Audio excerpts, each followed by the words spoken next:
Laís, vou apresentar o portfólio. Meu nome é Laís Fernandes Justi do Nascimento e eu faço a licenciatura em matemática. E o tema dessa vez é desastres naturais, visando a cidade de Nova Friburgo, Rio de Janeiro. E o que aconteceu de desastres naturais, né? E a possibilidade, né, de soluções para essa cidade. Então, estudo de caso, eu trouxe uma imagem, né, da cidade. Ela está localizada, a gente pode ver que ela não é localizada à beira-mar, mas por ela passa um rio principal. Então, é no município do Rio de Janeiro. Ela está numa altitude média, né, de 985 metros. E ela é uma cidade bem antiga, né, de 202 anos. Uma área total extensa, né, um território grande de 935 quilômetros quadrados, uma população, segundo o último IBGE, de 190 mil aproximadamente habitantes. Então, estudo de caso, eu gostaria de destacar qual é a economia desse local. Devido a ela ter um rio que passa no meio da cidade, o rio ele traz para ela turismo, então traz uma economia. Então, tudo gira bastante em torno dessa paisagem. Então, tem-se trilhas, né, e rios. Ela também é a capital nacional da moda íntima e é a segunda maior produtora de flores. E olha lá, o seu indicador é de 0,75 aproximadamente, o que é considerado alto. Apesar desse indicador alto, ela tem alguns problemas de infraestrutura. A gente pode apontar, né, historicamente, devido a falta de planejamento, né, de ser uma cidade muito antiga. Então veja, né, que eu trouxe aqui para destacar que ela tem um rio, né, principal. Nós podemos destacar aqui que a gente tem a presença da urbanização e também da parte de vegetação. Qual que é a problemática? Em 2011 teve um transbordamento de rios e riachos e consequentemente, né, o soterramento, né, levando aí um prejuízo humano e social. A gente pode apontar como um ponto turístico a Praça do Suspiro. Veja como que ela era antes de 2011, né? Era um ponto de bastante relevância aí para quem quisesse visitar essa cidade. E veja como que ela ficou depois da catástrofe natural. A gente tem que fazer um adendo que nunca é uma catástrofe natural, né? Por quê? Porque o ser humano ele vai lá, retira toda a parte de vegetação que fazia o amortecimento da água, né, da infiltração da chuva, e posteriormente a infiltração, né, para os lençóis freáticos. E daí, com a concretagem do local, o que acontece? Acaba que nós vamos ter um escoamento superficial maior e faz a lavada, né, levando né, imóveis, né, e causando danos à população. Então, qual que é a hipótese? A primeira hipótese é a falta de contenção. Eu trouxe a imagem aqui de 2013, em que se iniciou o processo de contenção da cidade. Então, vejo que a cidade não tinha esse processo. As casas eram construídas no morro, com certeza a Defesa Civil já tinha interditado, mas o que acontece? A população ela vai crescendo e não vai crescendo de forma desordenada em locais que não são apropriados. Por quê? A gente pode ver aqui que a gente não tem o que acontece? O solo ele tem o empolamento. O que é o empolamento? Ele aumenta de volume e as suas partículas elas são móveis, né, e são arredondadas. Então, com o aumento de volume, o que acontece? Ele vai ter uma movimentação. Com a movimentação, a gente vai ter o quê? Desmoronamento de locais. E se uma obra estiver aqui construída sem a contenção, devido ao empuxo, né, o solo ele sofre um empuxo, que é uma forma de uma carga, né, distribuída, você vai ter problemas aí, né, de cunho estrutural. Outra preocupação, hipótese, né, seria a erosão. Né? A falta de contenção e a falta de vegetação gera a erosão do solo e a lixiviação do solo, levando partículas. Né? E a lixiviação do solo não é só a propriedade física que você tira a propriedade química, né, desse local. Então, veja, olha, antes do desastre, olha como que era construída. A gente pode ver que é uma fundação, né? O que é fundação? É a parte que faz a ancoragem aqui dessa estrutura. Não estava de acordo, né? A gente tem que colocar uma barreira aqui para evitar o empuxo. Outra coisa, falta de manutenção nos bueiros, né? Olha aqui, já vinha sido criticado, porque a população faz a obstrução desses bueiros, né? Então, por parte cultural também, a gente tem, né, que ter uma conscientização do meio ambiente aí, né, com campanhas, para que imagens como essa sejam evitadas, né? Por quê? Porque toda a cidade aí que você está em cima de uma bacia hidrográfica. Mesmo que sua cidade não tenha rios, tá? Por quê? A gente tem a concepção que bacias hidrográficas são apenas rios e lagos. Não. Tudo que está em cima da cidade, né? Todo o caminho que a água faz para chegar até o rio ou mares, a gente chama de bacia hidrográfica. Então, se a gente obstrui, né? Então, os bueiros, lembra que tem até uma campanha, é a principal conexão da água da chuva até os rios e depois, posteriormente, mares. Então, se você obstrui, o que acontece? Você vai aumentar a vazão de forma que não seja escoado, né? Então, a vazão vai ser superior à capacidade aqui do bueiro. Então, qual que é outra, além dos bueiros estarem obstruídos, é a falta de áreas permeáveis. Toda cidade tem um plano diretor em que diz qual o percentual de concretagem que se pode ter no terreno, né? Isso vai depender da área que você está construindo aí, né? Nas áreas comerciais, até se tem uma maior área para você concretar. Por que a gente faz isso? Olha, numa área florestal, como a gente tem a cobertura vegetal, 80% a 90% da água da chuva, que a gente chama de precipitação, vai ser infiltrada e 10% a 20% vai ser escoada.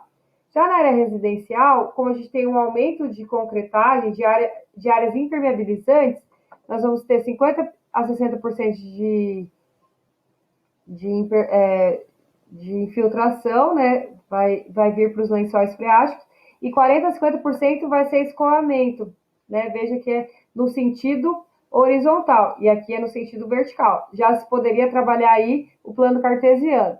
E quando a gente fala de área urbana, a gente vai ter apenas 10% da água da chuva sendo infiltrada para camadas posteriores do solo, e 90% a 100% seria escoada. O que acontece? Essa água escoada, nesse plano horizontal, ela vai gerar força, né? Porque a chuva cai numa energia potencial e aqui ela se transforma em energia mecânica. Também dá para trabalhar a física. E ela vai criar uma força, como ela não vai ser infiltrada, ela vai levar o que estiver na frente, né? Sendo prédios, casas, fazendo uma destruições.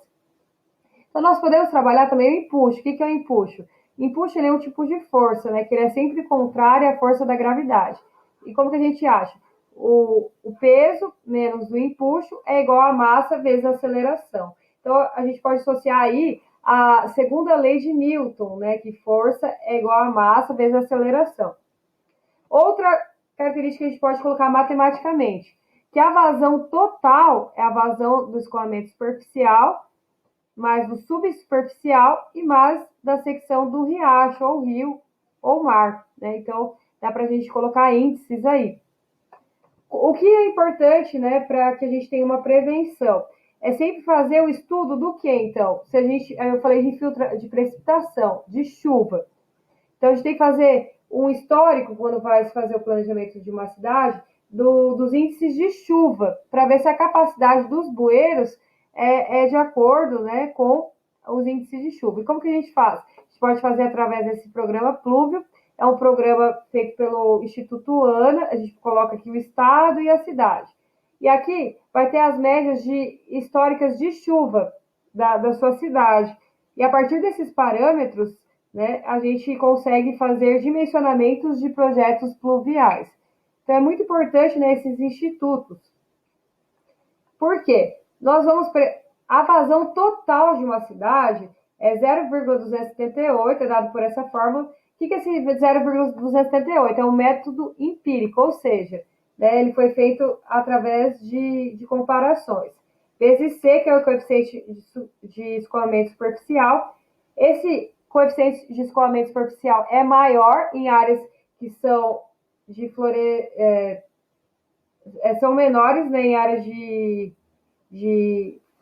tem a mata vegetal, né, porque vai ter infiltração, e é menor em áreas que são concretadas. Então, ele é um parâmetro importante. Nós temos a intensidade de chuva, que é milímetros por hora. Também daria para a gente trabalhar aí com os estudantes sobre as unidades, né, transformação de unidade. E onde que a gente acha? A gente acha aqui nesses parâmetros. E a área de contribuição da bacia, que é a área, você vai ver toda a bacia hidrográfica da região que você está analisando. Beleza, olha que interessante, a gente pode fazer, e como que é dimensionado os bueiros? É por essa fórmula aqui, através da soleira, L é soleira, H é a área molhada, é a altura molhada, né? E como que a gente faz? Através de medições posteriormente à chuva. Então, o que você vai pegar? Você vai ter a vazão total na cidade, porque vai estar chovendo, e você vai ter que dividir pela quantidade de bueiros. Então, esse Qzão é dividido pelo Qzinho. Então, a gente pode trabalhar o quociente aí e ver se a quantidade de bueiros da cidade está eficaz aí ou não. E as bocas de lobo, a gente tem diretrizes aí na engenharia, então daria para associar. Eles têm que ser no ambos lados da rua, nos pontos baixos, dá para a gente trabalhar sobre a lei da gravidade, né? Porque pense, na sua casa você coloca os ralos na parte baixa, né, para que tenha um escoamento natural da água e a gente não vai trabalhar, né, bombeamento de água, né, porque teria um custo alto. O espaçamento mínimo entre cada bueiro, boca de lobo, é 60 metros e não é a norma fala que não é conveniente você colocar em vértices, ou seja, no final aí em esquinas, né? A gente pode ver que tem muitos locais que não seguem essas regras. Se a gente seguisse essas regras e a capacidade, né, com certeza não teria problema. E uma das soluções são os bueiros inteligentes, que em Curitiba eles são até autolimpantes. O que isso ajuda?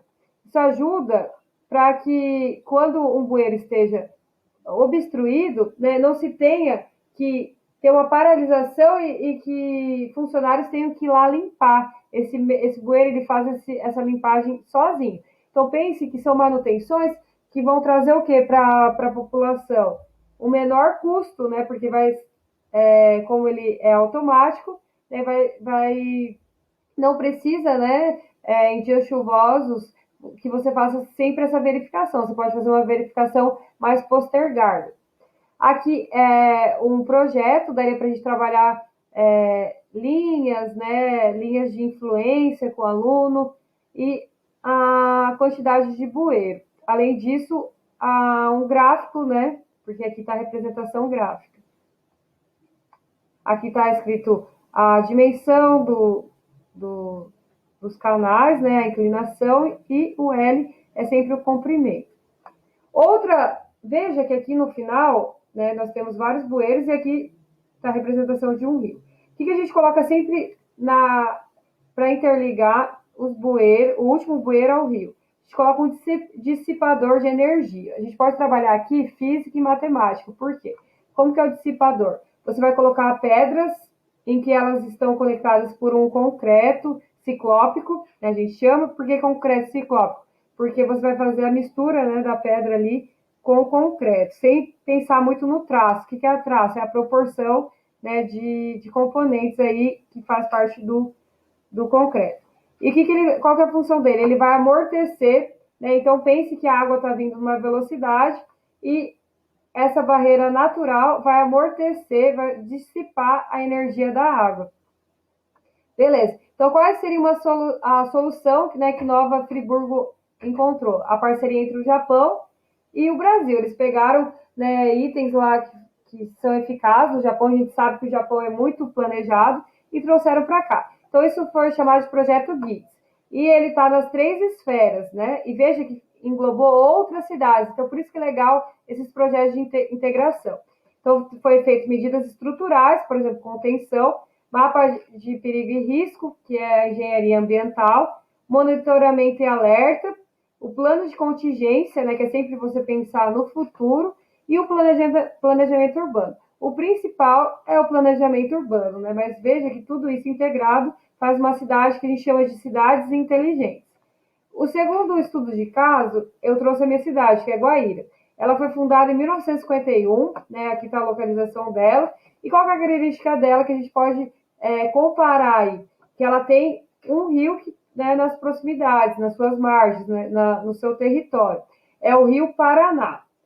Veja que aqui é a bacia do Rio Paraná. Sempre uma bacia, ela leva o nome do rio principal, o rio com maior importância e o rio que ele vem do exutório, que é o exutório final aqui da bacia, desde a sua foz. E veja que ele é do maior comprimento. Então, esse rio é o Rio Paraná. Então, como o nome do rio principal é Rio Paraná, a bacia se chama Bacia do Rio Paraná. Qual que é os problemas que a gente tem em Guaíra? São os mesmos, veja que são repetitivos. E Guaíra tem uma idade menor, né, de fundação. Mas veja que a gente tem aqui, ó, quando tem a enchente dos rios, né, o maior nível de chuvas, por ter poucos bueiros aqui, a gente não consegue absorver a capacidade, que é o quesão lá, né? E veja o que aconteceu aqui com a população, ela ficou ilhada. E aqui nesse local teve até problemas, né? Deixou famílias desalojadas. Então, por isso que é importante a gente associar sempre para os alunos a matemática, como área, perímetros. A gente pode associar o que é o exutório, o que é uma bacia hidrográfica, falar do ponto histórico, né? Do ponto geográfico. Por quê? Porque Guaíra, a gente tem outro problema também hídrico aí, que seria com a construção da usina hidrelétrica de Itaipu, teve a explosão, né, das Sete Quedas, que era um ponto turístico.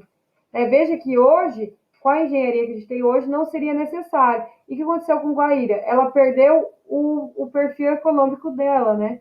Porque ela era uma cidade turística, em demanda das Sete Quedas, e ela ficou sem esse viés. A gente tem aqui ainda, né, isso que a gente pode destacar, bastante características gastronômicas deixados, né, e bastante hotéis, mesmo a cidade ainda, né, não tendo mais muito ponto turístico. A gente tem o Rio Paraná, mas nada se compara à capacidade que era a Sete Quedas. Então, esse foi meu trabalho. Muito obrigada.